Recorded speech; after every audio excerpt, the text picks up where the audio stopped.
Okay, good evening to the newcomers in the building, in the room. I'm going to call the select board to order. The date is Monday, July 11th, 2022. It's 6 p.m. And can I get a waive of the reading again? So moved. Second. Roll call. Clock eye. Nichols eye. Whitman, aye. Okay. And if we could stand for the pledge. I pledge allegiance to the flag of the United States of America and to the republic for which it stands, one nation, under God, indivisible, with liberty and justice for all. Thank you.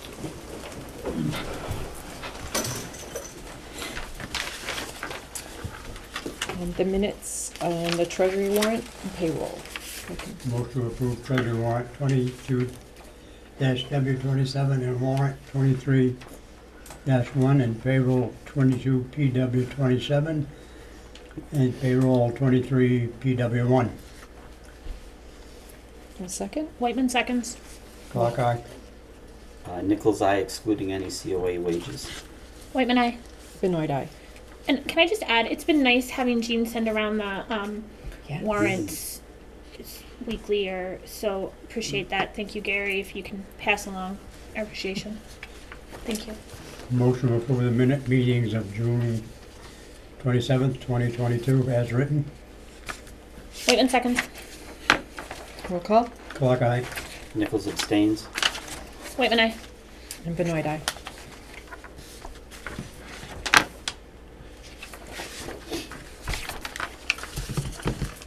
Anybody here for public comment? Yes, sir. Yes, thank you, Madam Chair. Lou Carniccioli, 18 Blueberry Lane. First thing, I want to tell you how happy I am to see the proper flags flying on our flagpole. I only addressed one. I want to thank Vice Chair Nichols for pointing out that the other three need to be done. And I want to also congratulate the town for moving so quickly. The flags look terrific with the thousands and thousands and thousands of people we had present. And the Carniccioli family would like to present a check to the Board of Selectmen tonight. It's a certified check for $200. We'd like to present it to you, and we would like this added to the flag account on behalf of my family. Can you do that? I think you just have to get a Certified motion to check. approve this grant. I can't return it. So spend it nicely. We do now. I was talking to him. Purchase services, Yeah. supplies, just supplies. I make a motion that we accept the grant from the Carniccioli family with much appreciation. When did it, I mean, I would call it a gift. A gift. Oh, gift. Excuse me. Second. Roll call. Clock eye. Nichols eye. Whitman, aye. Benoit, aye. Thank you, Thank you, sir, Lord. very much. Thank you. Thank you. I have a couple other things, Yes, if I you may do. indulge you. What, money? Indulge me. As you know, when I came here in May, I talked to you about the corner of Campbell and Glenwood, and how there's a family that is willing to pay for and making that triangular the square. I've addressed you according to your protocol. I talked with Sheila Judkins, who heads up the Historical Society and other groups, so that they're aware of it. And we talked about there wouldn't be a meeting till sometime in October, November, and I looked into the possibility of conducting a meeting ahead of time, which would not be a difficult thing to do. It only requires a couple of hundred signatures. But in talking with the Warren family, they graciously said to me, Lou, we don't want to incur any debt to the town, so they are willing to wait until the October, November, whenever you're going to have that special town meeting. So you do not have to, we won't have another meeting in the summertime, and they are willing to wait until the spring, if it's approved, to put the square in. So in the spirit of quid pro quo, seeing that we're not going to cost the town any money, I was wondering if I wrote up the article, if you would be willing to submit it, so I don't have to go out and get the 100 signatures to put it on your agenda. Something for you to think about. Yeah, thank you. Just let me know. If you don't want to do it, then I'll go out and get the signatures. My next point is the corner of Glenwood and 122A, where the island is now has been tarred over. Does that island belong to us, or does that belong to the state? John, I think Probably it's- the Commonwealth. yeah. That belongs to the state, Yeah, it's in there right away. just like the one down, Yeah, the one we had to go through to get Ralph Anderson. yes. Because I am going to approach another family, I have another idea for a square. How many of you like the ambulance service in this town? I think it does a great job. Well, the person who, I was on the Board of Selectmen when we pushed to get full-time people in. And the person who pushed relentlessly and was on us constantly was a lifelong member of this community who recently passed away. And his name is Patrick Sarkeesian. And he lived on Glenwood. And I think that would be an appropriate place, again, no cost to the community. So I will talk to that family. The bandstand, I love it. I wanted one since I got here in 1973. I think it looks magnificent. The vast majority of people that I've talked with are very happy with it. We have others who say, no, it shouldn't be there, it should be here, it should be there. But the vast majority of people, I think they've done a magnificent job. Now that it's been covered, I understand there's going to be benches inside. It's handicapped accessible. I think it's a home run. I think during the 4th of July celebrations, it was used, and people seem to be very happy with it. So again, I think it's just another step forward with this community. We have the nice sign up there in the center.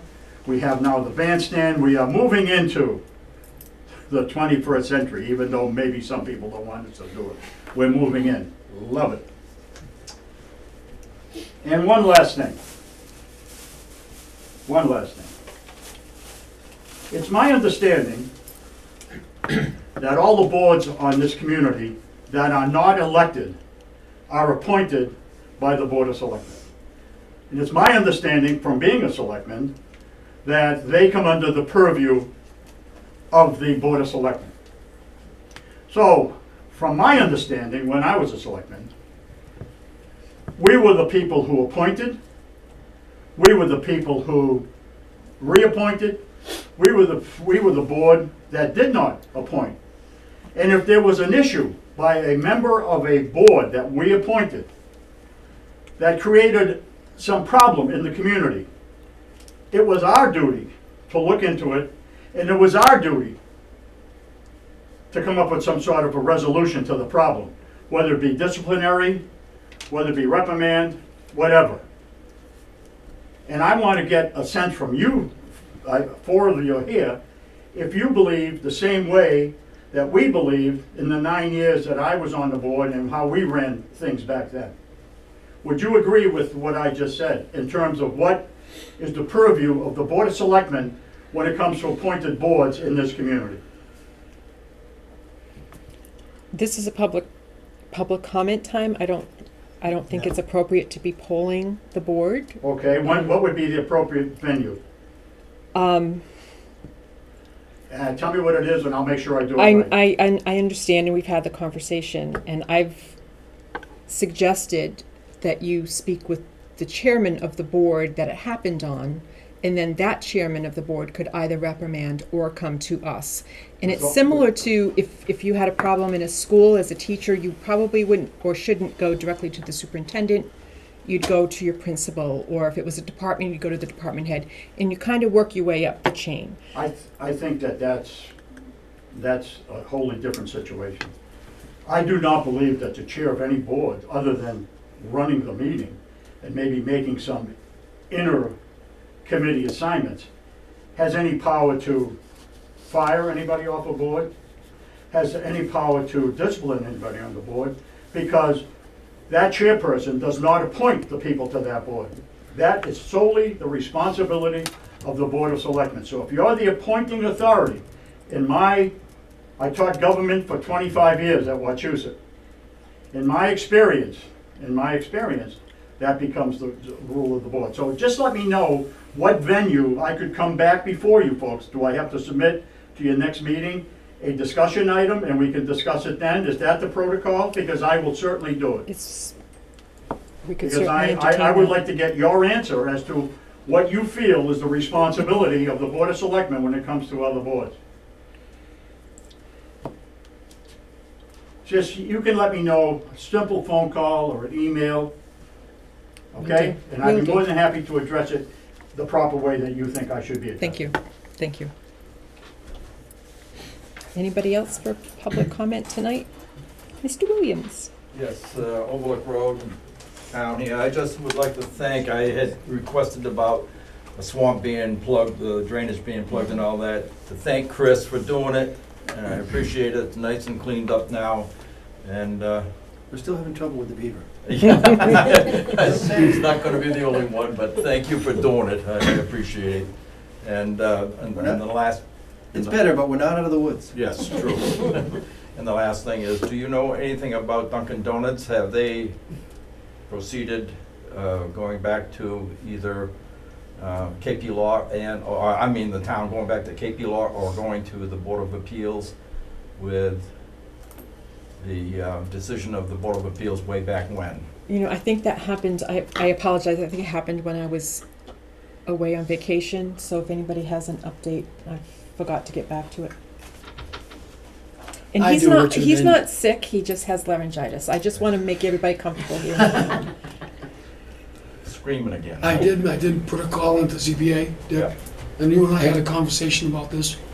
With the issue going back to 99, 98, completion of the original building. They did call for wood clapboards, I've read both files. I mean, it was both signed off, both instances, both permits were signed off on, inspected and approved by those commissions back then. So, after talking to you and talking to others, my next step is to get, which I have called Mr. Senecal, to get on the agenda with ZBA, to have them simply know those facts, which I'm sure they do, reiterate them, and get their sign off as it stands now. All right. I think that's the best way out, the easy way out, rather than going back and forth through a legal battle. I Okay. agree. The first time they put the building up, it was not cedar clapboards, but it was a wood composite with wood and concrete, so it was a wood byproduct. Certainly not cedar clapboards, but I'm taking a look at it. I've contacted, played a little phone tag with Chris, but we'll take care of it. Hopefully the easy way. Thank you very much. Okay. Can you hear me? Did you hear me all right, Tim? Is it public comment? I'm not sure, that's what I was going to ask the chair. I wanted to make a comment, and I actually asked a question to the select board, and it concerns the cell tower that's coming up. Should that wait? Yes, it's on Okay. the agenda. It is on the agenda? Oh, I'm sorry, I misread the That's agenda. okay, that's Thank okay. All right, so if that's all for public comment, we'll go ahead with a public hearing. Do I need to, what, tell me? You need to open it. I don't need to close this, just open. Oh, just open Okay. it. So I will open a public hearing at 6:14 PM. And this is for Center Tree Bar and Grill. And they are looking for a transfer of a liquor license for the sale of all alcoholic beverages for the premise consumption at the property of 249 Main Street. And also the common victular license under the new ownership and an entertainment license for a jukebox. Hello. Hi, Stay here or? you can stay there, that's fine. Yeah, I'm Mike O'Bara, and this is my wife Amanda. She's going to be manager of record on the application. Looking to transfer the licenses over and basically continue on the business that the Kaplan family's already kind of started. So Okay. So you're taking over? taking over Business. operations. Yeah. Yeah, we're not really changing much of anything except for maybe expanding the hours, things like that. Make it a little bit more accessible to more people throughout, especially on the weekends, things like that. Well, nice welcome. Yeah, Welcome. thank you. Tamika, everything is in order, I'm sure, or we wouldn't be here. Yep. All right. That's correct. So we can take these individually, or we can take. I would take them individually just Okay. because they're 3 separate licenses. We got to close the hearing. before we Yep. do anything? Thank you. So, unless there's discussion about just what's on the table from the board, we can close the meeting, the public hearing. And it's 4:16. 6:16. All right, So I need a vote, I would need a motion in a So I second. make a And motion that we motion close the hearing. thank you. Second. Clock eye. Nichols eye. Whitman, aye. Benoit, aye. Do you know that we have had public hearings, executive sessions, and everything since I've been doing this, like, back and forth. All right, so let's take the, Motion to transfer ownership of license to, what was your name? I'm Michael O'Bara. Michael O'Mara for Central Tree Bar and Grill. Second. roll call. Clock eye. Nichols eye. Whitman, aye. Okay. Motion, Go ahead. motion to approve a common Victoria, Vic. license for same establishment. Second. Roll call. Clock eye. Nichols eye.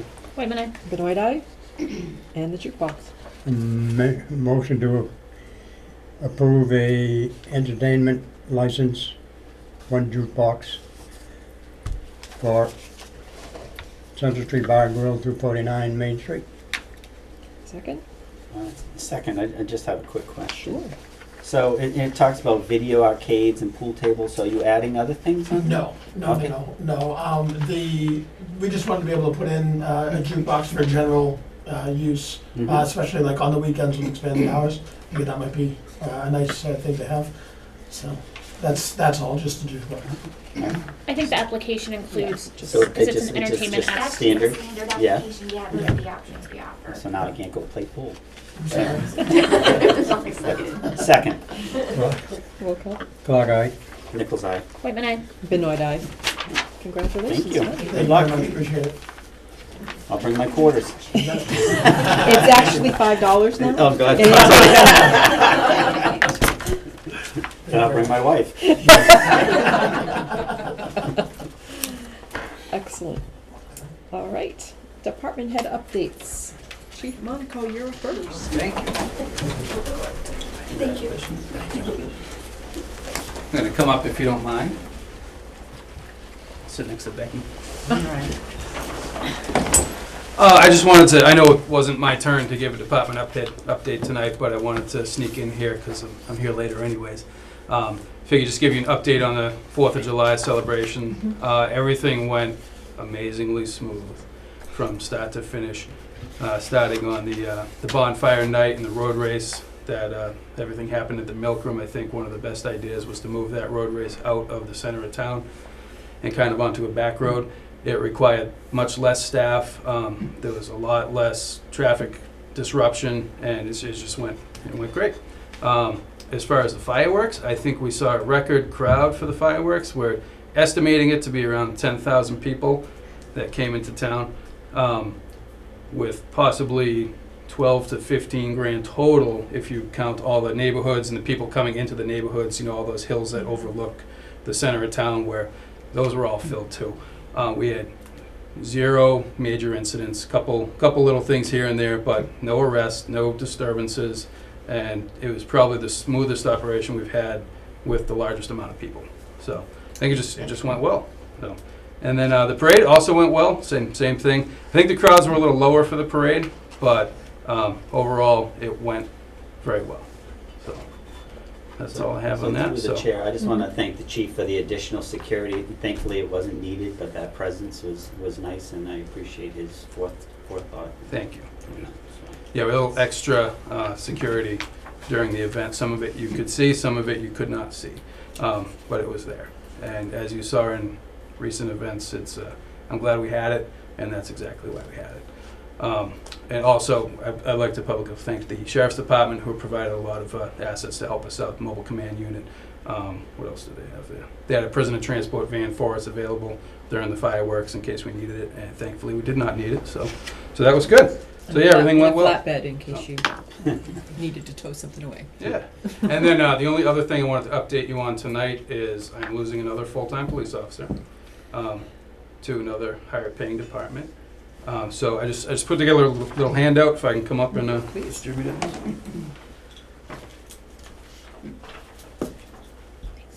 And everything on here is relevant to the current contract, so it's all public records, nothing, no names or anything. Thank you, sir. Thank you. I got one for you too. Thank you, sir. All right, so if you see that first page, it says Officer A. This is relevant to somebody that we lost back in February. So Officer A was at step 5, which is the max step in Rutland, and he got hired by Auburn PD at step 3. So 2 steps lower, but also almost $1 higher an hour. And you can see that his weekly salary and his annual salary are a little bit higher. You can see it's not a lot higher, but if you go down to the next section, where it shows Rutland's max step compared to Auburn's max step, is significantly different. So there's several thousand more a year that he's going to make. This particular officer has an associate's degree. And Auburn is currently not getting a educational incentive, but they are currently in contract negotiations and very well could end up with a educational incentive at the end of the negotiations, putting him much, much higher. So, if you want to flip over to Officer B, this is the person that I'm losing right now, and they are going to Sterling PD. If you see the first section, his rate is actually a little bit higher in Rutland, because he's moving from step 4 in Rutland to step 2 in Sterling. And if you go down to the second section, you can see that over time, he's going to move up to step 6 in Sterling, which is only 6 years. And he's going to be making $13.86 an hour more than he would be in Rutland.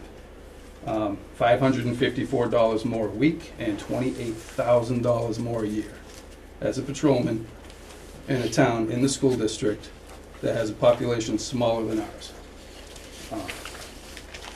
And on the third page, this is just the current wages for all 5 Wachusett towns. I kept it simple with the top step patrolman's rate, the top step rate with a bachelor's degree, the years it takes to get to that step, when the current contract ends, and the community's population. So you can see that Rutland is the lowest on the list for police officer pay.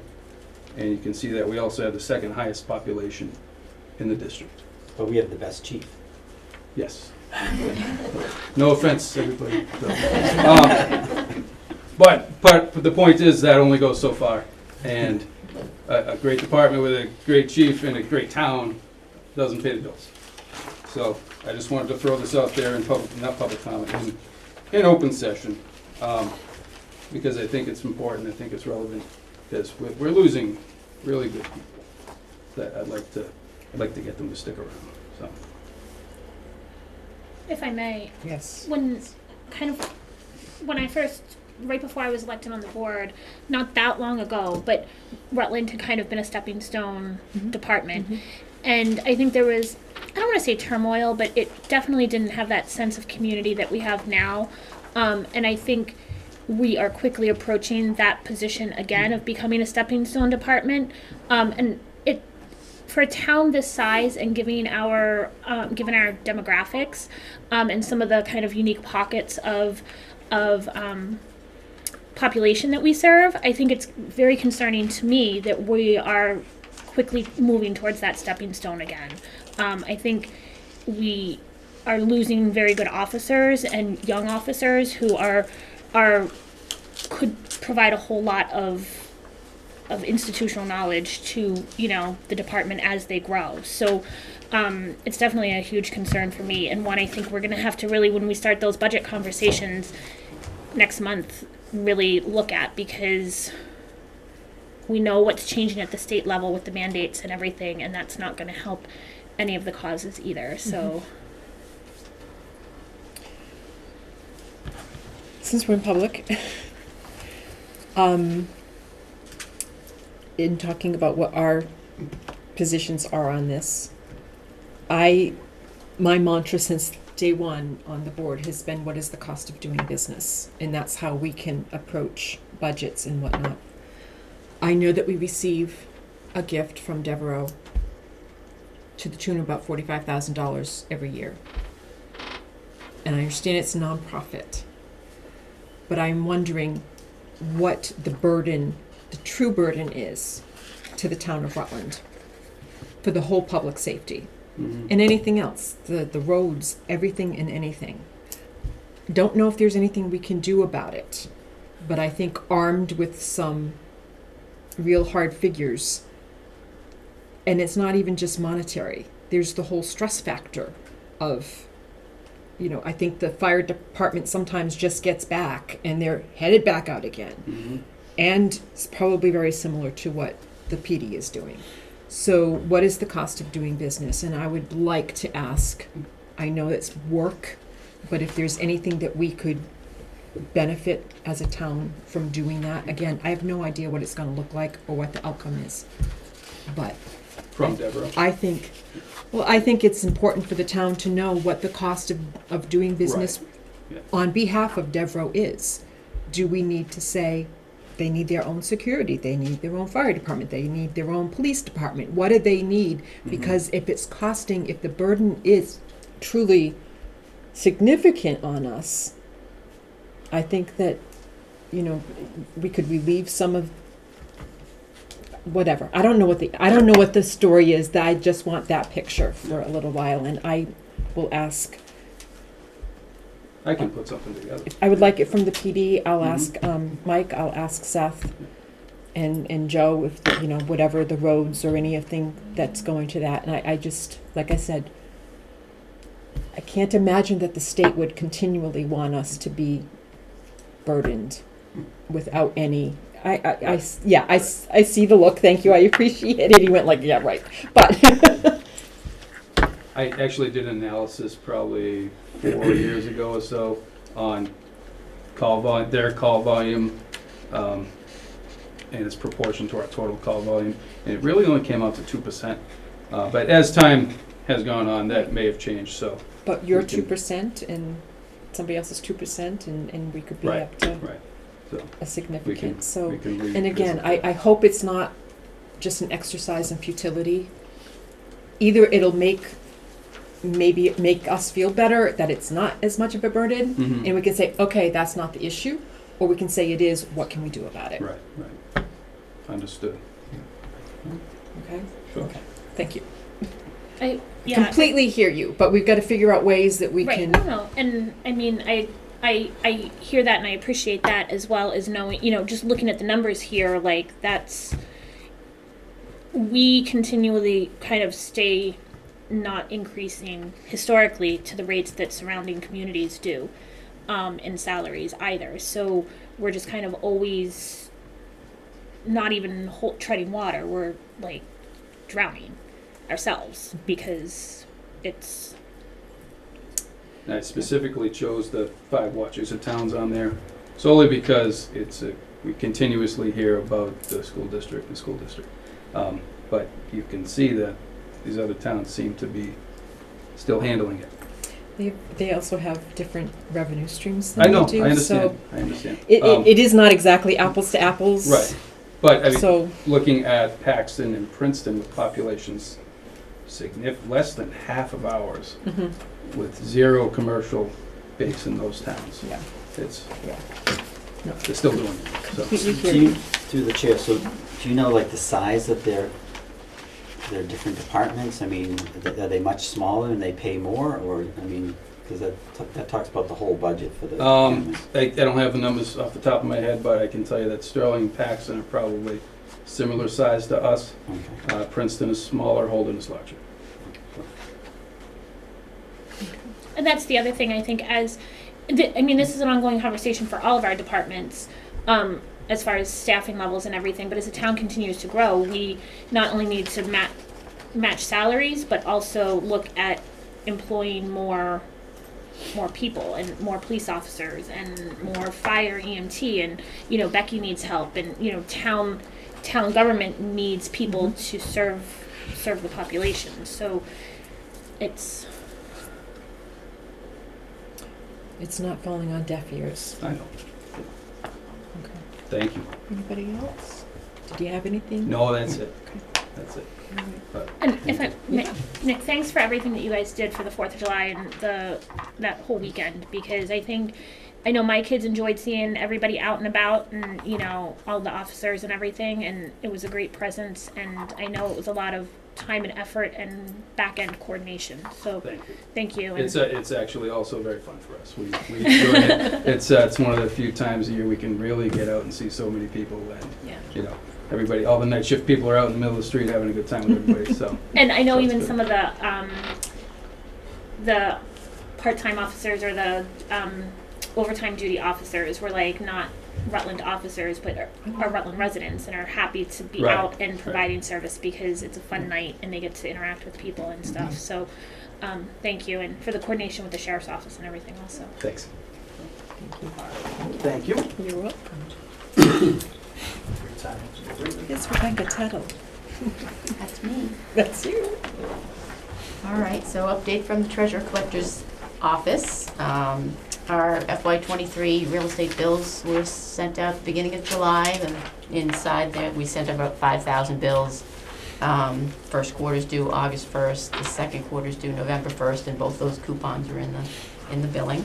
It went off relatively smooth. Of course, with 5,000 bills, there's always a small percentage but that have issues, so we're working through a few of those bumps, but it just never seems to be 100%, but we're getting there. This payroll that you just approved is a split payroll, as you heard. We've got 23 and we've got 22, two cleanup warrants that we're doing for 2022 that goes through the month of July. So that's a lot of work for my office and for Jean's office to put. You're basically doing payroll twice because you've got the different rates for FY23 that start July 1. So that was a lot of work, and it's nice to have Jean in the office here. We're kind of working on setting up a system, and as you can see, she's been sending out a lot of the expense reports and stuff like that. So we're working with Gary and her just to get everything organized and rolling along and stuff like that. So it's great to have her here. She's doing good so far. So I've been working on doing the payroll certifications for FY23 with the warrant that we just did. There was only 2 days in July so there were only a minimum amount of people that were paid at the new fiscal year's rate. So I've been working to get that set up and approved by Gary from all the departments. They submitted what was approved at the budget, and we're setting up the rates based on that. The non-union, I think we talked about there was 2%, but no step increases. So that's another thing that we'll be working on to see what we can do about that, because they have not received step increases for 2-3 years. So the COLAs are there, which thank you, but it really needs to be looked at, and Gary and I talked about it this morning, just to look at who hasn't been moved up a step, because we kind of get lost. The non-union people kind of get lost in the shuffle here. So let's see. I've also been working on setting up the accrual balances for the full-time people, which is the vacation and everything that they roll over into the new year, and just making sure that they're all accurate based on people's years of service. We do have about 70 full-time people. I think when I started there was 50 or so, less than 50. But so it's growing and growing, the number of employees we have, and that puts burden again on my office. So there's 2 of us in the office, so we have 5,000 bills that go out quarterly, and we do all the payroll and all the benefit changes. So, and the turnover does have an effect on everything in our office too, because we're hiring people, we're removing them from benefits, putting them back on, and it's a lot of, when we have the turnover, it just that's what I'm doing most of the day, and then to check the bills to make sure they're off the bills and all that good stuff. So it's a lot of, the turnover affects everybody down the road, like what Nick was saying, that it's hard on his office, but it's also hard on the whole town as a whole, so. I've been working with the ARPA committee. We're, going through, which I appreciate your support on some of the ideas that we've put forward and you guys have approved. I think it's a good group to work with, so doing that. The other thing is the MCTA, Mass Collector Treasurer Association, is doing their school again in August, so I'll be going to that. I think I just need to go one day to maintain my certifications that I have as both a certified collector and treasurer, so I'll be out of the office one day in August there, so. That's about it. Any questions? Through the chair, so how are we as far as any kind of foreclosures on any tax? I did actually put, I think, I don't know the exact number. I had 14 parcels that were in tax title that I moved and filed foreclosure to start the foreclosure process in the land court. 4 or 5 of them came back where they needed more title research before we could actually file it. So there's actually 10 that got moved into land court to start the foreclosure process. So it's and the land court is very slow. So we're hopefully it basically came to a screeching halt during COVID because there was nobody there to do anything. So hopefully, like within a year, it takes about a year for it to move through the land court. And then once we get the foreclosure decree, then we could do an auction to move things on again. But And you still have sufficient funding to keep up with that? yes, yeah. So. Thank you. Great question. Thank you. Anybody else have any?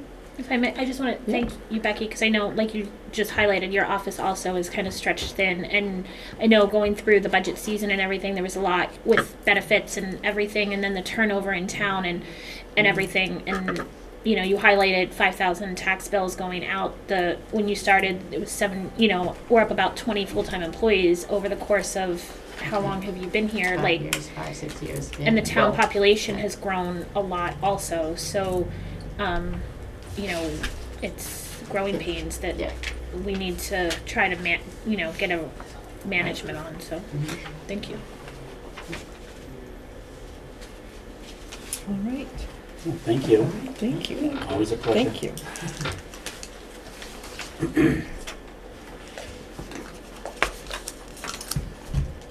All right. Gary, do you have anything left? Sure. Thanks, Becky. You're welcome. It's really been to add to some of Becky's statements. So Gene and Becky and myself been working pretty close. Looking at the expenditure report that I think you mentioned or Leah mentioned. Very helpful. It's always come out. So we're just trying to clean it up a little bit so we all understand a little bit better because we have a new person now. So all the department heads know that the budget season will start early. Once Becky cleans up all this stuff. Gene. Thanks, Becky. Gene. So anyway, it's been Gene's cleaning up. it's working out well. So thank you and thank Gene. Whew, that was tough. Just a couple of things about the district, and I know I talked a few of you about this issue with Central Street Middle School. One of the first things that got hit when I came to town was that we had a water system failure at the school at Central Street Middle. And I was sent a bill for just about $42,000. So obviously it raised some flags, caused some concern. I contacted Maya. Maya told me that they don't cover us for school buildings. So I talked to the facilities manager, and they had filed a claim with their carrier, and their response was they were not going to cover the claim because it was normal wear and tear, which I did dispute, but in a nice way. I asked for the manufacturer, shelf life, warranty period, so on and so forth. So we went back and forth with both the school's carrier and Maya. The facilities manager came back and decided that they were going to cover the claim. So the claim is covered, which is good news. The bad news about it all is we are not listed as an additional insured on the school buildings. So if this, God forbid, if the school building were to blow up or burn down, we get nothing. So Tamika and I will be looking into that, see what the cost is. It was probably about, I don't know, Lyndon, if you remember, or Skip, but probably 12 years ago or so, we were taken off of that. So I think it's very important we get put on. But I'll report that to you as I find out. Another thing with the school district is July 26th, I've been invited to meet with the new school Superintendent. Yeah. the new school superintendent, along with Daryl and others. So looking forward to that. I hope it's going to be a nice conversation. And we'll hopefully talk about everything that's certainly on our mind as well as theirs. One more thing I have is also they're going to have a walkthrough with all school buildings that are in Rutland with the school committee. So I think that's going to be very helpful. I haven't been invited to that. That's a date to be determined, but I'm looking forward to that because I've done it before with public safety, fire, DPW, so on and so forth. So looking forward to that and trying to find some stuff out. So I have other things, but that's all with your the part of your agenda. So we'll try to speak up later. That's it. So I would be interested to do a walkthrough as well. I don't know if any of the board members, if we would be invited, if you could put the date out, and if anybody that wants to do it could do it. I was kicked out.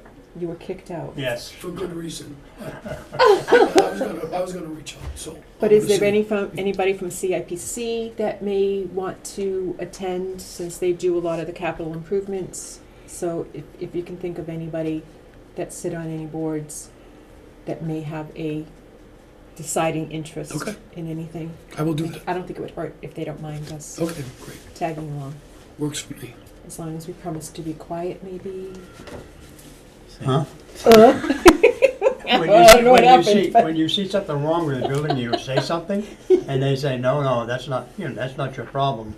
Oh, but And then the it next is. time we have another one walkthrough, he's not allowed to come. Oh. That was the school. Okay, well, we've got That was me. new leadership at the school, and Yeah, see what hopefully happens. we'll see what happens, but it certainly wouldn't be mandatory, but I think it would be good to have a show and tell of some things. All right. So, You want a motion to approve? No? so we want to, yes, we last time What we would you met, like to do? well, last time we met, we had, for the zoning board of appeals, we had extended one of the members until the end of July and postponed a new members until the 1st of August, and we want to do that again. So if anybody needs any clarification on that, it all has to do with the current, was on their agenda, got delayed 30 days, so they wanted to see if we would approve appointing, de-appointing somebody and postpone that I think until August 30, We pushed it to September 1st. September 1st. Yep, just to allow time for the decision to be written as well.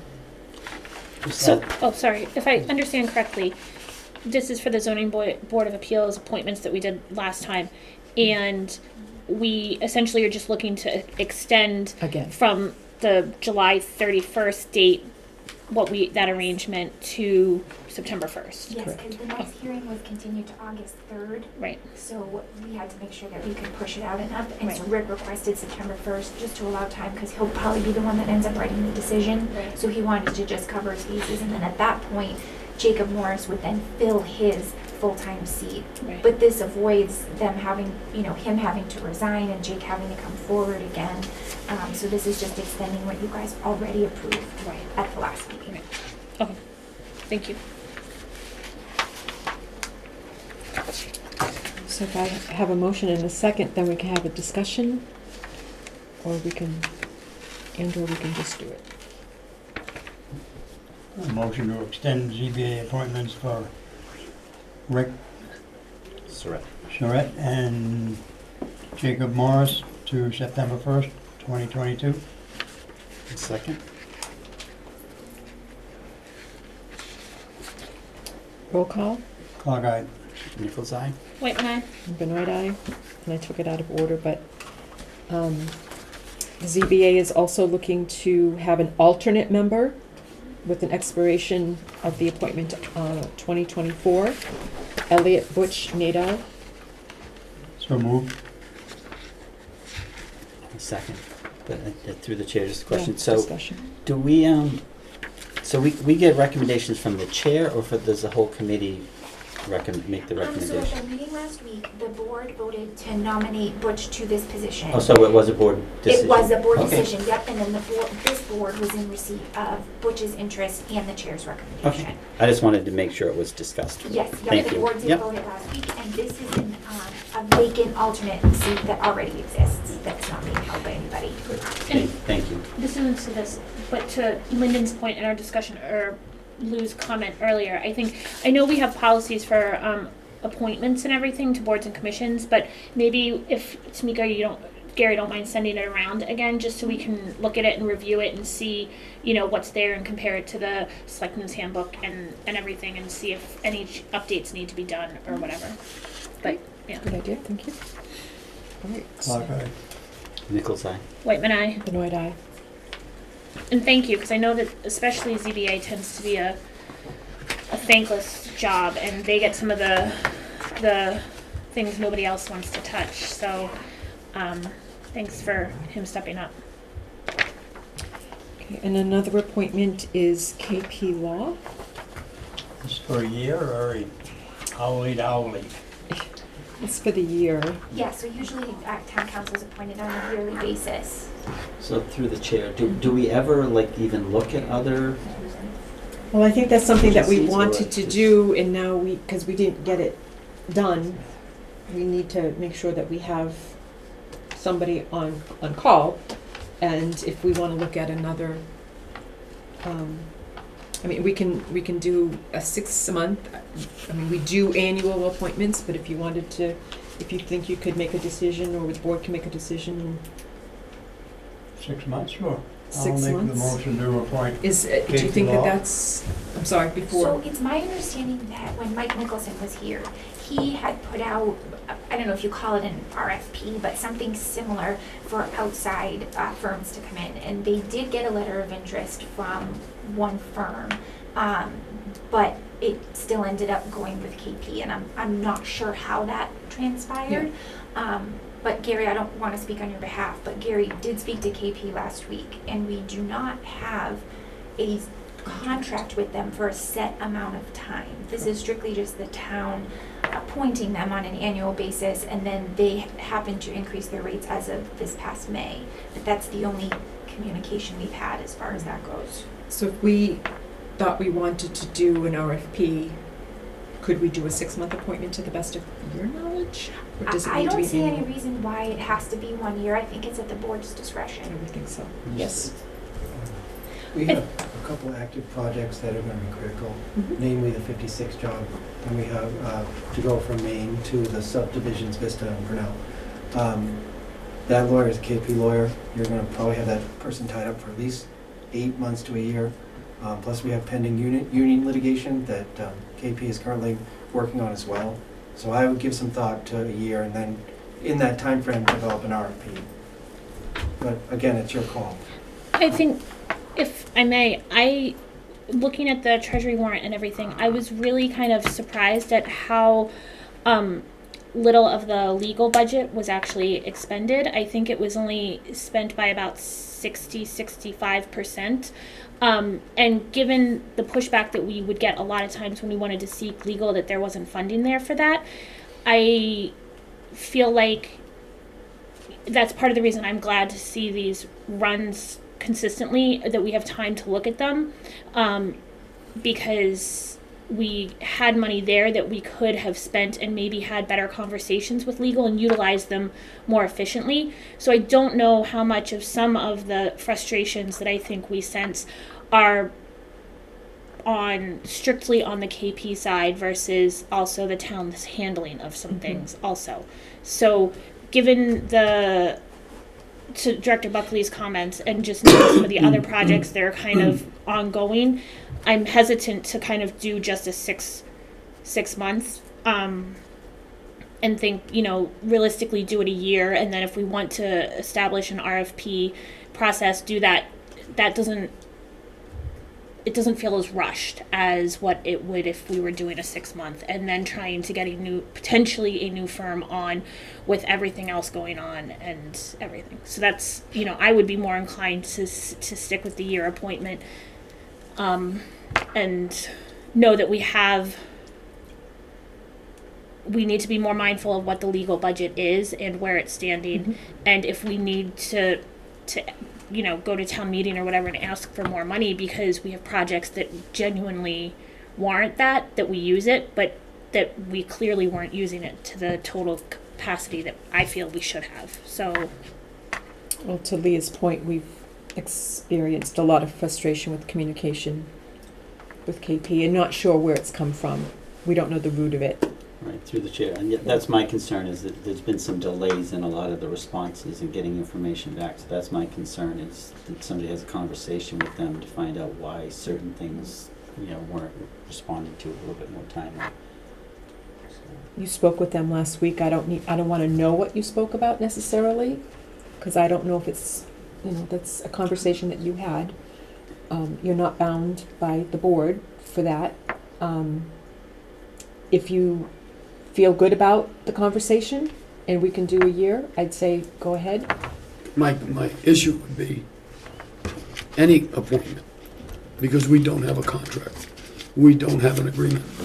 So I don't know if we would put ourselves in a bind by making a motion and appointing them, if we would be tied into that, if that would be binding because a motion was made. My recommendation to the board is just accept the increase, which is only $20 an hour. Accept the increase, as Mr. Buckley says, and I myself know we are using them for many things. So if the board feels that we should look elsewhere, we can do that without breaking any kind of contract or agreement. We can end a relationship with them at any time. Or we could use them as we are now and still bring another firm on. So I think we should explore that, as opposed to an official six-month or 1 year appointment. I like, there's no contract, there's no appointment. They're not on retainer either. Right. Joe, did you have something else? It's just that the RFP process is not a fast process. No. It's 3 to 6 months to do it right. Writing the RFP alone itself is challenging. Right. Why do I think they're on a state contract someplace, or they're listed as a professional service? So you may want to investigate that as well. So my point is, if it's in an existing state contract or an existing state professional service, you may be able to you should be able to take advantage of that as a municipality of the Commonwealth. So you may be covered contractually. I would just verify that, because there's several cities and towns that use KP, and my memory is it's a statewide contract, but I'll check.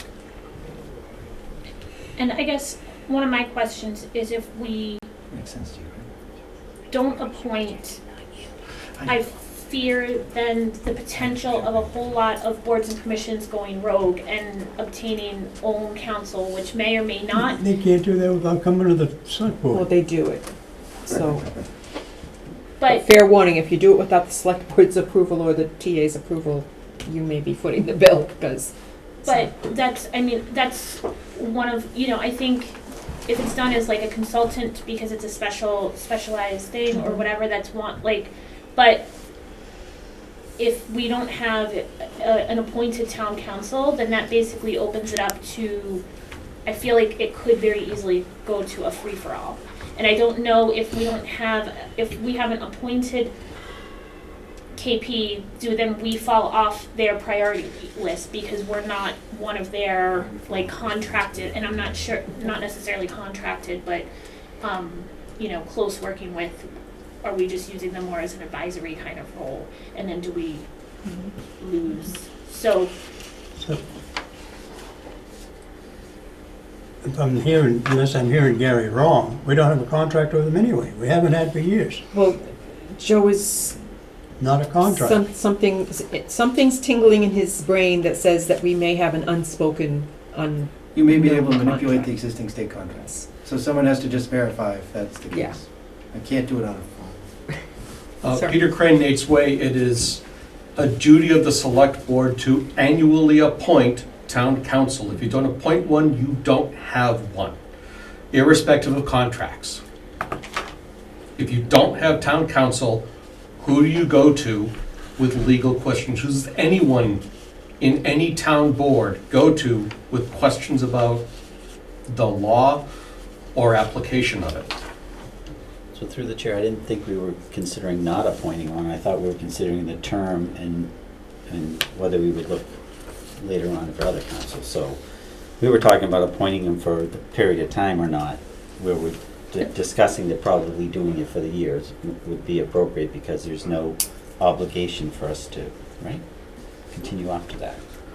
So I don't think But we're discussing not being appointing anybody. With what Mr. Crane just said, if that is a fact, then I would move to appoint them. Right. I've had very good luck with them. We did have a problem with town meeting. Some answers that I've looked for, but we've got to clean that up. I've got to clean that up. So, but as far as having a relationship with them, which I've dealt with them for years, way before Rutland. So, then if what Mr. Crane says is true, then I would go recommend the appointment. did you have some? no, I was just gonna say, I think my question was, I think I understood Gary to say that maybe we just didn't appoint and then we just still kind of used KP but didn't officially appoint. And my concern was that then we kind of don't necessarily have any, what Peter just said, we don't necessarily have anyone. And then it's a free-for-all, rogue, whatever, so. Okay. Thank you, Peter. Then I'd like to entertain a motion for For any appointing them for a year, and that doesn't mean that we can't have conversation. So move. A second.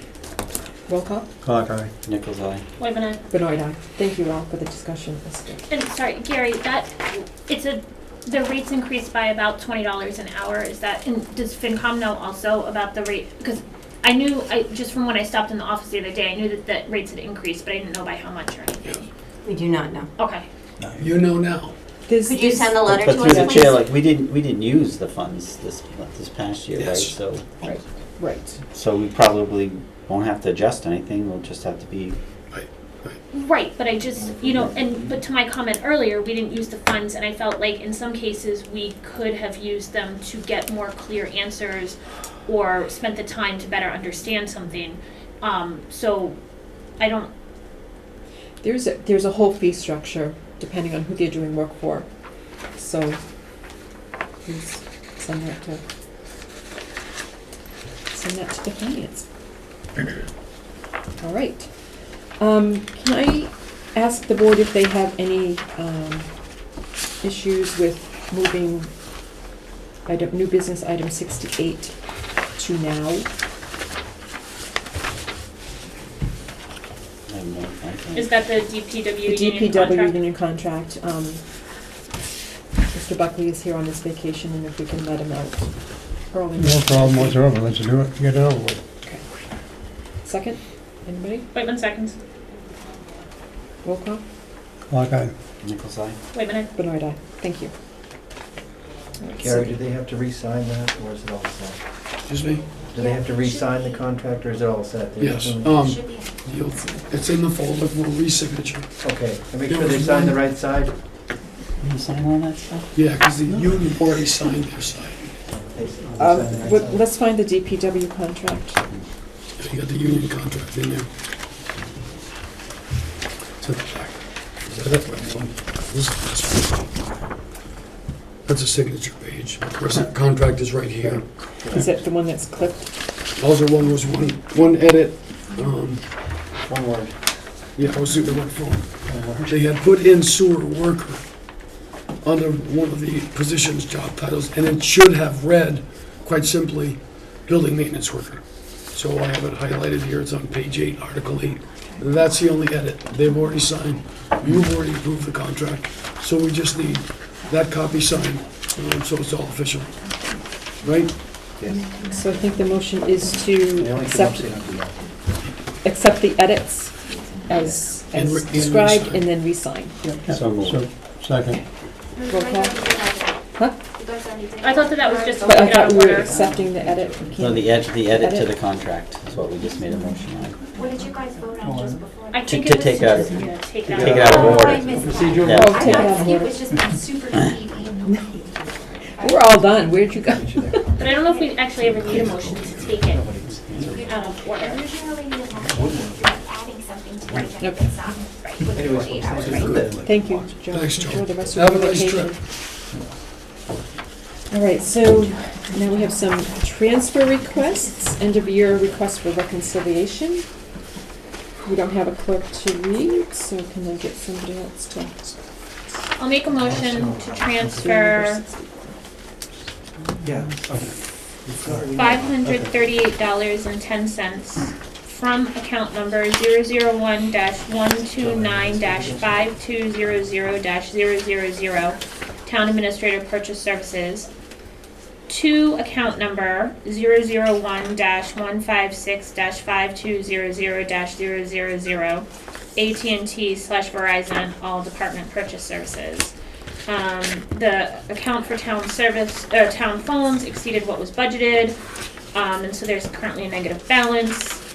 They request the amount to bring the balance to zero and then pay off an additional bill that hadn't yet been received for the previous, fiscal year 2022. Second. Roll call. Clock eye. Nichols eye. Wait, and I, Benoit, aye. has FinCom seen these or not yet? No, on Thursday night. Okay, perfect. Sorry. I will make a motion to transfer $2,500 from account number 001-135-5200-000, Town Accountant Purchased Services, to account number 001-135-5110-000, Town Accountant Salary. So what this was for, if anybody, our previous accountant was contracted, our new accountant is salaried, so we took the balance from the contract and moved it to the salary. So we need just, it's changing line items. Second. Clock eye. Nichols eye. Wait a minute. Benoit, aye. I will make a motion to transfer $325.64 from account number 001-176-5200-000, Appeals Purchase Services, to account number 001-176-5120-000, Appeals Clerical. And this is because the hours worked by the secretary exceeded the amount budgeted for the fiscal year 2022. They've been busy groups, so they've had exceeded their budgeted amount. Second. Roll call. Clock eye. Nichols eye. Wait a minute. Benoit, aye. And I will make a motion to transfer $198.15 from account number 001-122-5110-000, Select Board Salaries, to account number 001-122-5130-000, Select Board Secretary Salaries. And this is because the hours worked by the secretary exceeded the amount budgeted for the fiscal year. Second. Roll call. Clock eye. Nichols eye. Wait a minute. Benoit, aye. Thank you. Okay, item number 65 is resident concerns with proposed cell tower. So you have the floor. Go ahead. You're looking at me. All right. Hi, my name is Jan Williams. I live at 43 Maple Avenue in Rutland. And we have been attending we have been attending, but also, I would say, a variety of other residents have been attending the ZBA meetings concerning the cell tower, and we've had some significant concerns, and we continue to have some significant concerns. It's coming down to the end where the vote is due, as Tamika had mentioned, probably next month. And we're a little still concerned that some of the reasons that we oppose the siting of the cell tower have not really been addressed. So I should first state that very quickly that we are not against the cell tower, and nor could we be, because regulations would approve a cell tower if it's required in the town for services. We are, however, upset about the placement of the cell tower, which I'm sure you're probably aware is very close proximity to Naquag Elementary and Central Tree Middle School, but also located on a parcel of land that sites it as it's surrounded by wetlands and in an area that's a little inaccessible at the current time. It's privately owned land. And I had gone back and looked at the open space surveys that have been done through the town in for the last, I think there were 3 surveys in 99, 2001, and 2015. And in each case, the top priority of the town was to manage the growth and use of land in town so that it becomes germane to the nature of what our town has always been. And I've been here since 1966, and unfortunately I was one of those that came because my dad opened Devereaux. So I'm a long time person that's been around here, and the town has changed dramatically in that period of time. But with that being said, people still like the smaller town environment, the historical nature of the town, and want to maintain some sort of a nice looking center in town. And at that end, there were 654 respondents, I believe, on that survey that all pretty much stated that they wanted to maintain some semblance of consistency in the center of town. In addition to that, Ms. Streeter will speak a little bit in a minute or two about a petition that was signed by in excess of 400 other applicants in town that they did not want that tower placed right in the center of town.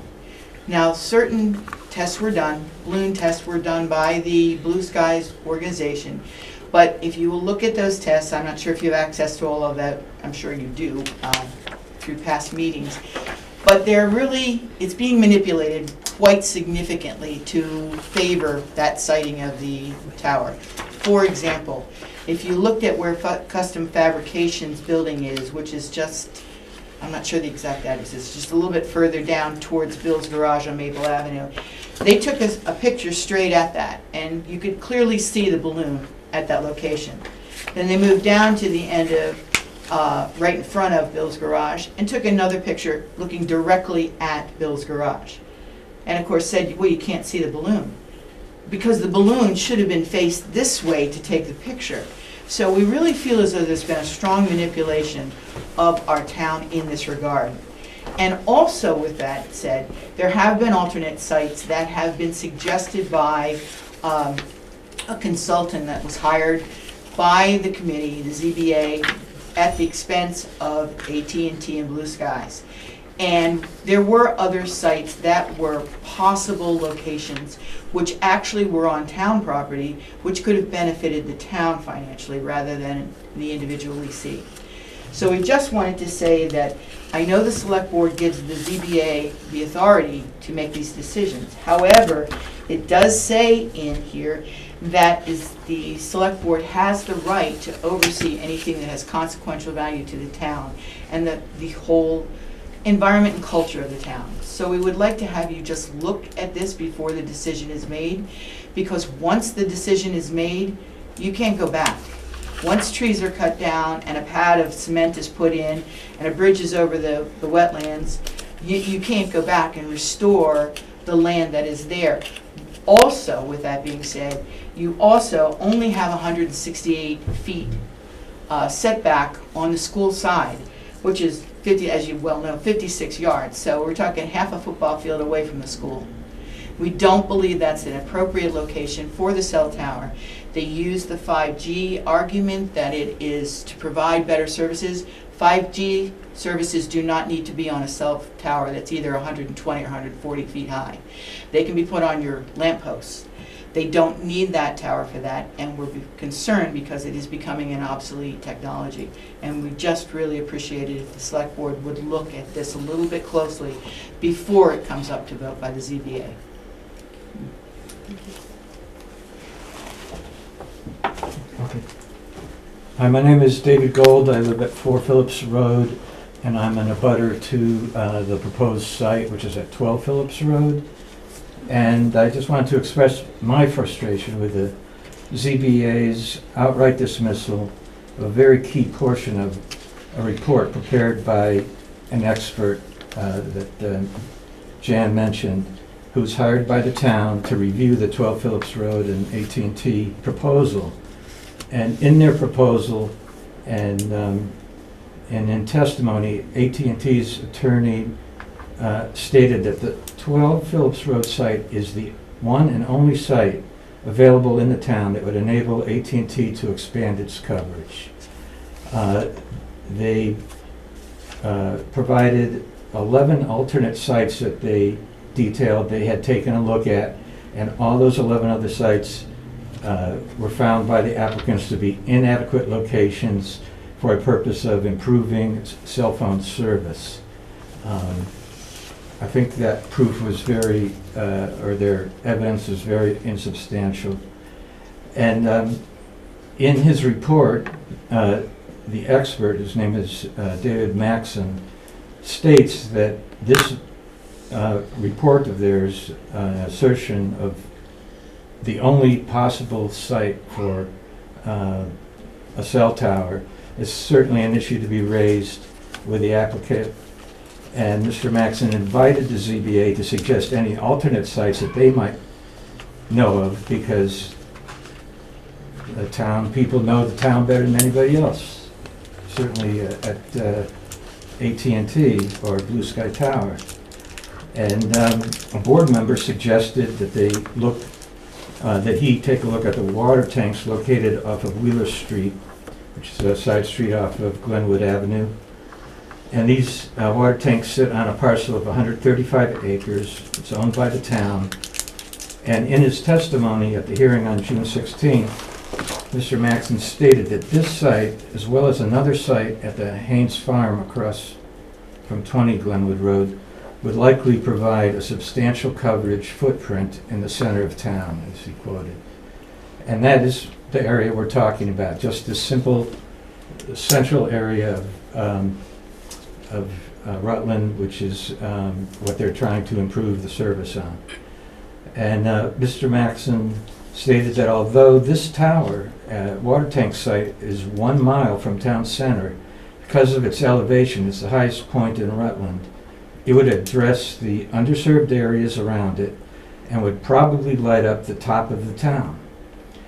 And this can be heard on the RCTV zoning board meeting around the 23-minute mark from June 16th. And Mr. Maxon suggested to the board that they approach AT&T and request that they look that space over, because it was not on their list of alternative locations. So I was excited because there's a remote location requiring likely no tower construction whatsoever. However, there's a lot of surrounding town area that if they felt they could build a tower that would be more powerful, give more powerful service, they could do so without it being a huge tower. And so you have very little construction. There's 2 access roads there. There's no bushwhacking required, no deforestation required, no wetlands to contend with. And the leasing income would accrue to the town, which could sorely use the money. So I was looking forward to the next meeting to see what the zoning board would say, and they started the meeting off by saying that they did not approach AT&T at all to suggest they take a look at that site, and that this alternate site, identified by the reviewer as a likely viable alternative, was not a consideration of this zoning board. The zoning board claimed they have nothing to do with the site, it didn't apply to their work, and their reason was because of RFP. That it would have to go through town council and a bidding process and so on. And I disagree with that logic completely. The ZBA has a job, and it's a tough one, and that is to vet the claims of an applicant and to see if they are truly representing things correctly. This is why we hired a reviewer to examine and poke holes and see if there is another site, and especially if it's less intrusive and more in keeping with the bylaws, which is a possibility.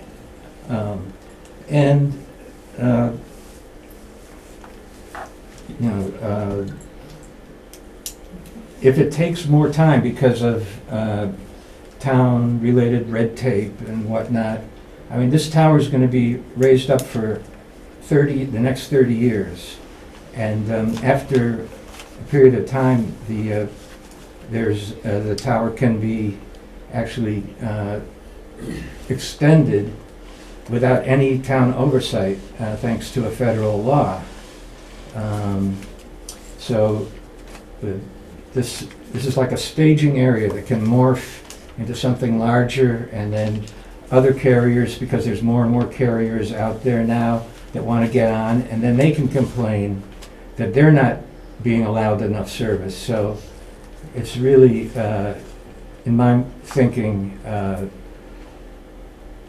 mistake to just dismiss what this RF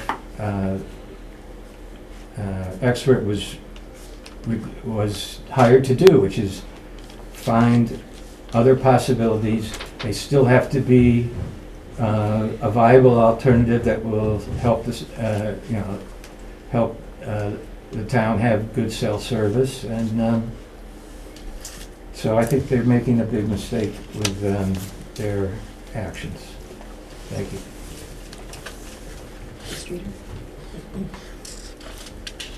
Yeah, I'm good.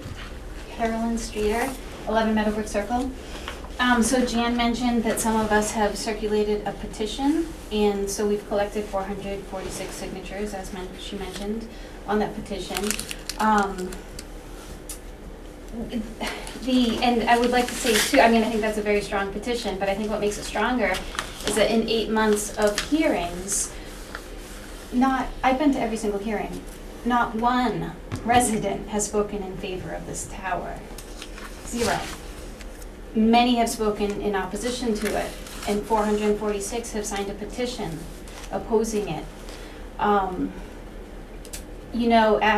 almost the 8-month mark, we have a lot of people, residents, coming to these hearings still. There's a lot of public interest in this. I mean, they're board hearings, and after 8 months, the past 2 hearings that have been held had a lot of people in the room. The ZBA said that our petition was insignificant. They didn't feel there was weight in the petition, and they said the reasons for which, and I just want to tell you before I give you the ZBA's reasons for dismissing the petition, even though we're still turning in signatures, because it's a petition, it's not insignificant, but this is what the ZBA said. But at the top of our petition, and this was reviewed by a lawyer, it's a simple statement of opposition to the tower. Townwide petition to the ZBA, Rutland ZBA, to oppose Blue Sky Towers, the third LLC, the relief sought through the application of special permits and variances, the ability to build a cell tower at 12 Phillips Road in Rutland. It's a simple statement of opposition to the tower at that location. The ZBA said that, this was 2 hearings ago, about 2 weeks ago, they didn't feel the petition was significant because they don't know what signers were told when the petition was handed to them. Does that mean no petition ever is relevant or significant? And I do have leaflets that were handed to signers that are purely factual.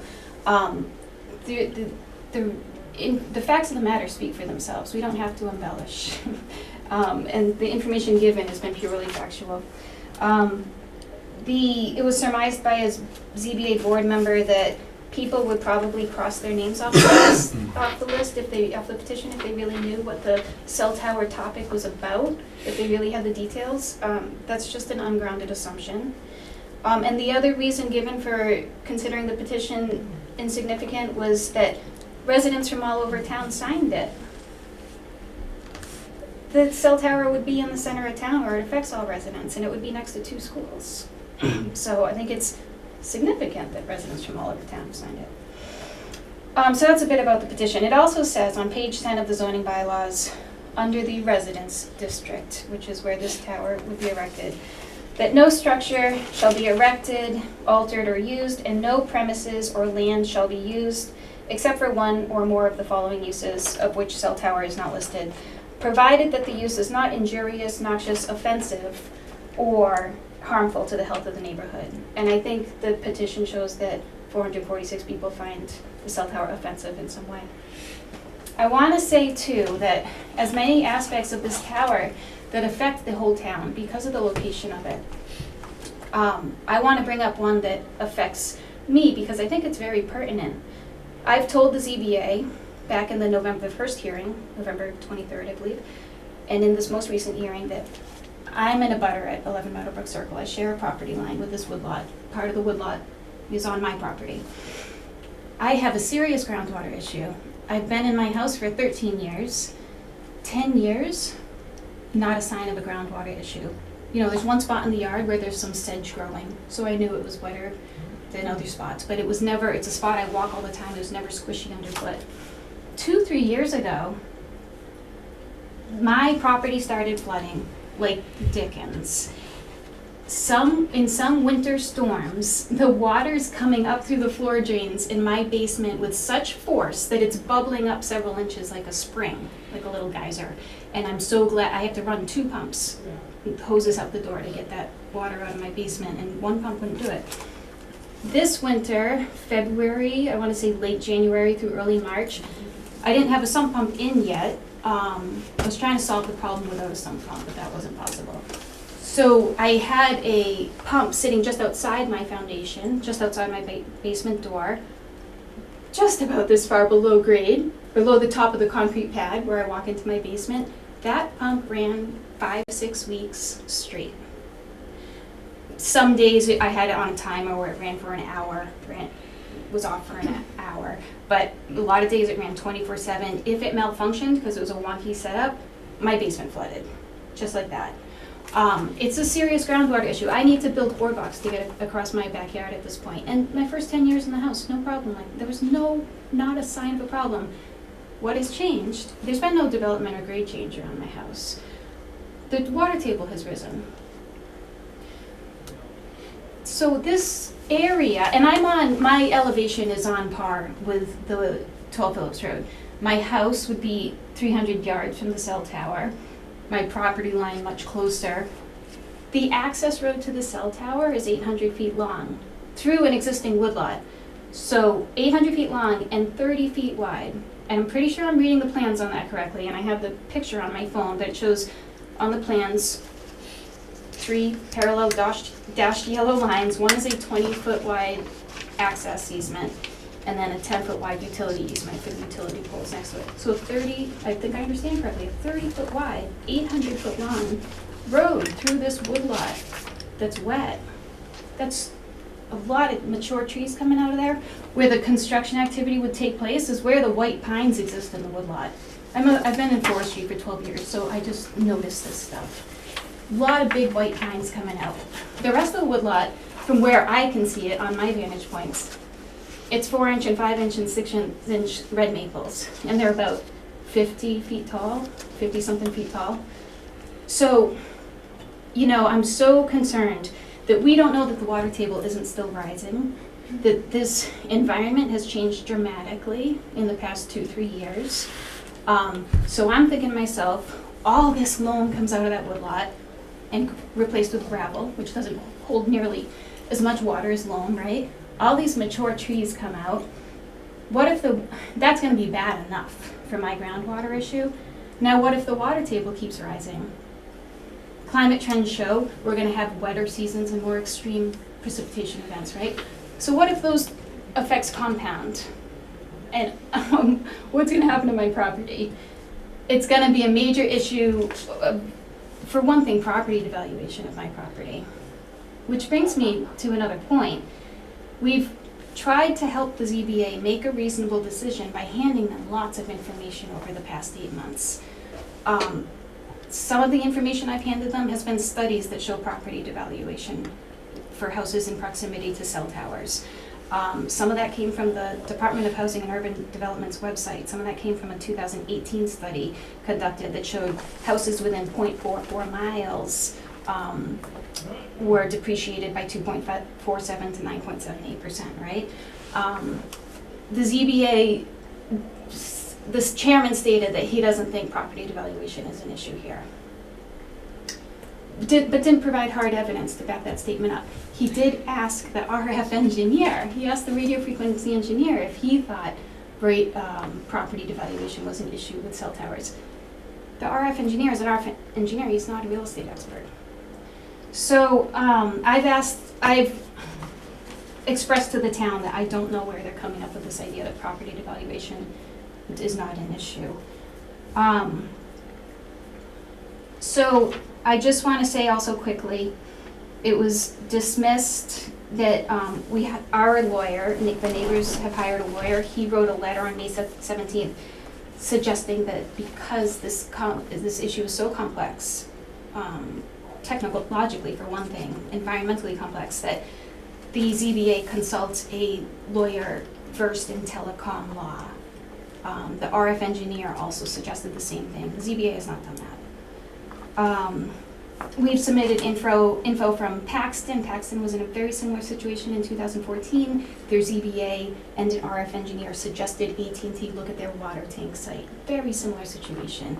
Our ZBA says it's not their job to consider alternative sites. But I don't know if this is an apples to apples comparison, but I mention it because I think it is. Town of Paxton ZBA did consider it their job to place this tower where they saw best fit. And even the Telecommunications Act of 1996, in subparagraph A, it says that Congress vests in the town the power to site these towers where they see fit because the town knows best. Our ZBA says it's not their job to do that.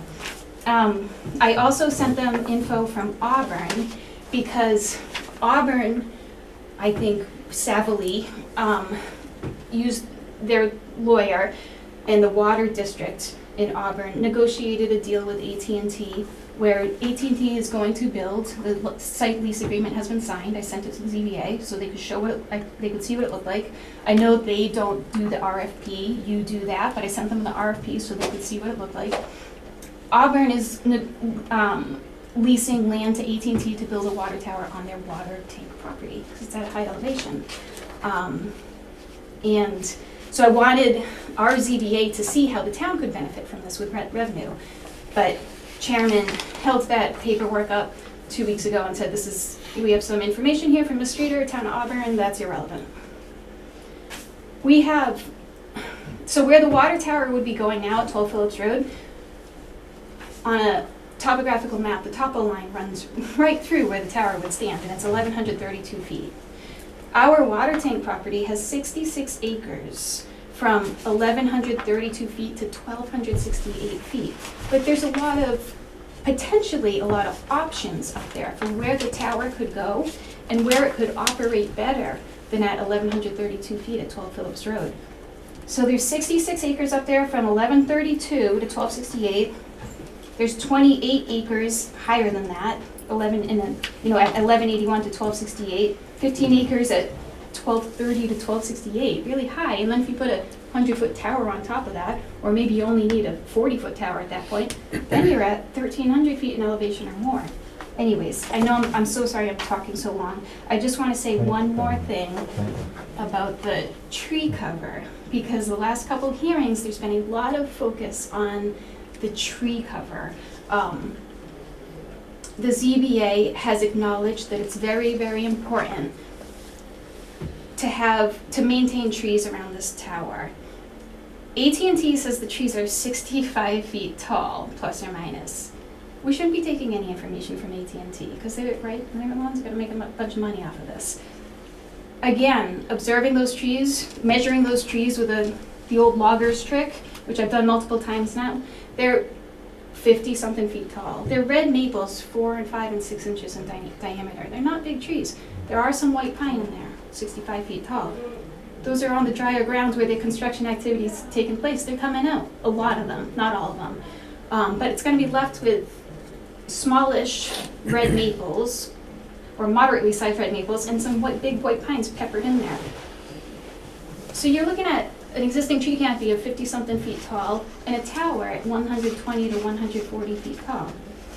As federal law would allow the tower to go up another 20 feet. If it goes in at 120, federal law allows it to go in up to 140 after it's built. 55, even if it's a 60-foot tree canopy, and a tower 120 to 140 feet tall. And it's just a lot of investment in trees to rely on, the trees, they might not be there forever. So that's all I want to say.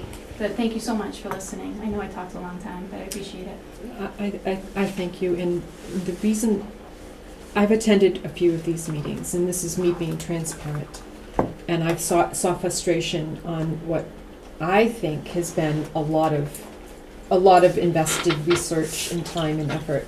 And one day when I was driving home and realized that there was one person that wanted this, and there was close to 450 of our citizens that weren't being heard, I thought that that's where our jurisdiction was in listening to this. I don't know that the board has an iota of say in this. And to Mr. Canarfioli's point, I don't know. I mean, I don't think that we do, but I thought that it was important for our constituents to voice their frustration. I'm more educated tonight than I've been, and there was they didn't get to speak very much. Gary, I think you talked to KP Law. I did look at the case studies. I haven't heard back, but they are working on that. So we've got KP. I mean, I don't want to say too much because now I am sitting on the board. But I like I said, I thought that it was important for 450 people's voices to be heard, because we are responsible to those people. The ZBA may be responsible to the landowner, but this is our responsibility. And if nothing else, if nothing else, they've gotten to speak. Yeah, they got to speak, and it's out there. And it's out there. It's out on their cable. And we are talking to our lawyer. I don't know what can be done. I applaud your tenacity, your endurance for sticking this out and being there every meeting. So through the chair, did this go to the conservation at all? Yes. So it's already looked at that as well? Yep, they walked it. And to your point, I mean, obviously, I don't think we should say much until we get an opinion from town council to see what kind of authorities we have.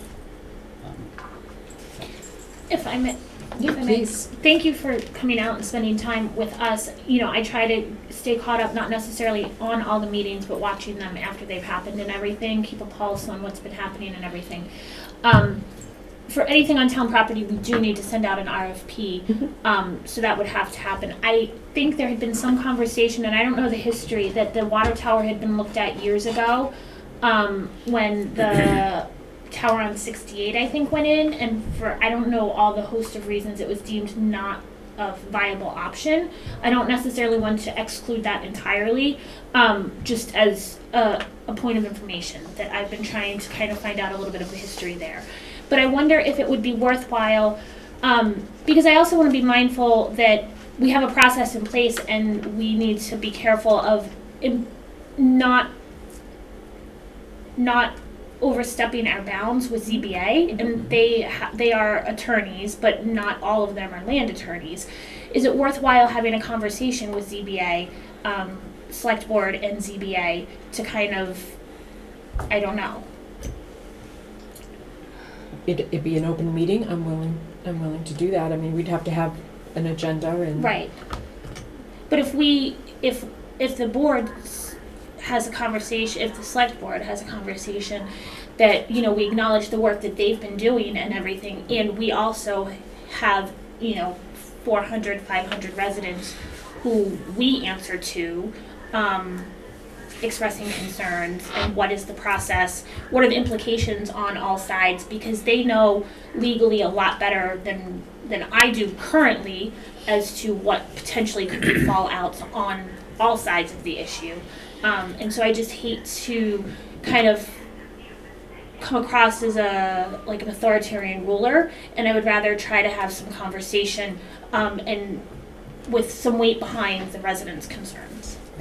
So the reason why Gary has contacted KP Law was to even say if we could say anything, or what responsibility do we have, what actions, and again, to either make everybody happy about it or say we've tried we've done our due diligence, we've done what we can, and that's what I'm hoping that at the end of the day we've lend an ear, and I don't know the outcome, but, sir. I'm not sure if it's okay if I make a public comment too during this, or if you guys still are mulling over discussion. But just to get in before it's closed.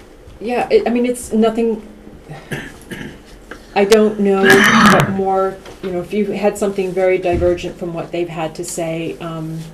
Yeah, I mean, I'd like to just submit 2 photos of what a cell tower looks like with 4 carriers on it, just so everyone's Actually, aware. yeah, you can do that. I think I saw one. His name and address. If it's okay. So your name and address and. My name is Keith. I live at 12 Maple Ave in that one. If it's okay. Yeah. I'll just hand these over. Obviously, this is not a true example of what's going to go on in town, but that's what 4 carriers look like on a pole. They're supposedly going to try to hide that from everyone with tree cover, and that's just a potential. On some of the maps, on the some of the presentations, they showed winter or fall overheads of trees, and you can tell most of it's deciduous trees. You know, there's no leaves. Barely on their property. There's maybe like 5 pine trees. So it would be interesting to see how, you know, and how fun would it be to find out how well you can see this really in the winter or in the fall next to a kid's school, public property, stuff like that. Mainly things that Carolyn was saying, you know, it seemed like every meeting we went to, we would bring up great topics for them to work with, but it also still seemed like we were nervous that this was approved long before any meetings or the public was going to take interest. You know, they often said, and they said one time in the room here, I believe it was Paul, you know, we're not going to deny something because 10 people are opposed to it. You know, that's just not how it works. So we did set out and ask the public what they thought, and we came back and those signatures were kind of looked at. You know, they probably weren't happy about it, you know, but at the same time they've asked for it a little bit by claiming that only 10 people, you know, can't really make a difference here. And so, you know, it was a little tough to have that happen. Seemed disingenuous the way they mentioned if you don't live in the center of town, it's not your problem. Okay. Or if, what was the other reason? That they weren't a witness to whatever could have happened when they signed that. So, I mean, if they wanted to, all day long, they could have done a survey to figure out whether people liked it in town. They just chose to do hearings, which most people don't go to, unless they're really honed in on what's going on. There's only 48 hours to see what any agenda could be up for topic on the website. And the website is a good place to bury anything, you know, not that it's happening on purpose, but you can see the fault of the website really not providing enough of an avenue for an average user to even figure out what's going on in town, whether it's a cell tower or not. You know, mainly just think it's in a bad location. You we put up a lot of great topics in a nice form and fashion, and just seemed like they were kind of not interested the whole time. So it's just like typical, type stuff. And for a small town, you'd think people would be more in tune, which I think is important when you look at the scope of how people live in town, what they're about. And we just wanted, if you look at it, it's almost like they had a football. You just don't want to let go of that football. Tried to give them good arguments to maybe pass it around, have this situation handled eventually in some way, but it just seems like they want to hold on really, really tight to it, not let anyone use it. And personally, I have no problem saying it, but Louis was here, I don't know why he left, but he brought up some really interesting topics. And I thought everything he said was like as if he was reading our minds, but he just came in anyway. So, Okay. If this is a bad idea and people just kind of put it through and no one cares and essentially no one was supposed to notice anyway, I think that's just not the way All right. town should be handled. Thank But thank you. Thank Yep. you.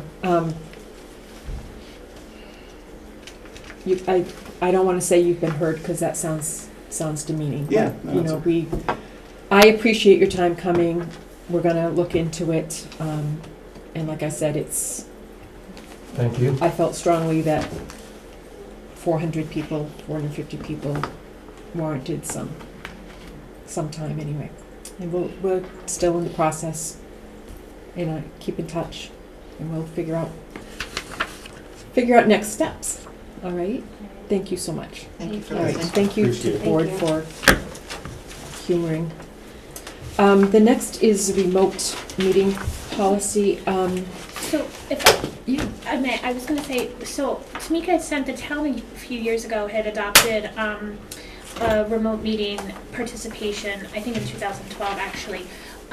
It's currently there's a whole lot of stuff going on at the state level, both the House and the Right. Senate have updates. It sounds like something is probably going to go through to allow an extension. So I don't want to belabor everything right now. I just kind of wanted to put it out there. I think most of the boards and commissions are aware that currently, as of July 15th, the remote-only option expires. That very well may change within the next few days. The town does have a policy essentially that allows for a hybrid-type meeting. The chair or acting chair and a quorum have to be present in the meeting, and then the additional participants can be remote. So I don't have a whole lot just knowing what the state is looking forward, but I would like to kind of keep it on our radar and maybe work with cable as far as the feasibility to continue to allow Zoom participation, at least for the public, because I think that that's a great opportunity for public input for certain items. So. I was going to suggest that it went on the agenda item before we found out that they were thinking about extending it to December 15th, 2023. So I think maybe no action from the board tonight. I don't think there's anything to be taken, but to look at the policy, and when we expect that the new act, whatever the name of the act is, number of the act is, comes out, we'll just make sure that our policy aligns with that. Yeah. So, and if maybe, tabling it. Gary, if you can keep an eye on throughout the week, any updates, because I think the current plan, the current policy expires on July 15th, so the end of this week. If nothing has changed, then notification would have to go out to all the boards and commissions that they need to be in person, or follow the town's current remote participation policy, and then but it sounds like something is in the works. Thank you. So the next is an agreement, a contract to sign a contract with RGG, or Regional Resource Group, which apparently we've had this since September. So what happened was, so this is our contract with the assessors, and I went back to Archie contacted me last week and said that they never received a copy of the agreement signed by the board. So I went and checked our files. There was no signed agreement. I checked the meeting minutes, and September 20th of 2021, the board voted to approve the contract and authorized Ron to sign it, and it never got signed. Okay. So I said I would bring it back to the board for your signatures so that they could then have an appropriate copy. Motion to sign this contract, so moved. Second. Roll call? Do you have to Okay. sign? I just wanted discussion, to I'm ask, sorry. no, I just wanted to ask that we, the board, will sign it versus authorizing Gary to sign it. I just wanted to Yeah, make, because, this way. no, I know, I just wanted to make sure that that's, Yeah, the contract itself does list the Board of Selectmen on there, so I'm not sure why it went the other direction. Okay. But I figured where it lists that, and that's what they asked for, that's I fine. think that was probably easiest. That's totally fine. Sorry. Okay, so, Clark, aye, Nichols, aye. Wait a minute. Benoit, aye. All right. So at this time, we want to go into executive session for reason number 3, to discuss strategy with respect to collective bargaining or litigation. If an open meeting may have a detrimental effect on the government's bargaining or litigation or litigating position. So moved. And we will come back to open meeting to sign the contract if that's what we've decided in executive session. Second? Wait, Second. Roll call? Clock eye. Nichols, aye. wait a minute. So we're being recorded. Return to open session. And we, can I have a motion to approve and sign the police patrolman's union contracts? So moved. Second. Roll call? Clock eye. Nichols, aye. Waitman, aye. And Benoit, aye. With much appreciation. Thank you. Thank you, Chief. Thank you, Gary. Thank you, guys. And thank Motion you. to adjourn. Yes, please. I have a signature page that I fixed the formatting on. Okay. Okay. Start down there. All right. Did you second my motion to adjourn? That's I not the same as did. these. I'm You did? hungry. Yes, So I it's did. the same I thought you just said I'm document. hungry. I just. No, I said yes. Roll call Some of the for lines. Clock eye. adjournment. Nichols, aye. Wait, Wait, when I- Benoit, aye. Same. This thing-